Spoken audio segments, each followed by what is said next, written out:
Here I have my 2017 MacBook that I put the 2019 display on. If you haven't seen that video, go and check it out on my channel.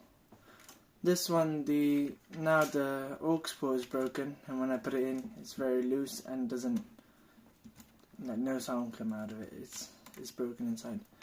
We're gonna be using my 2019 MacBook to see if we can steal the aux port out of it to see if it would work. Let's try that. Move in these screws.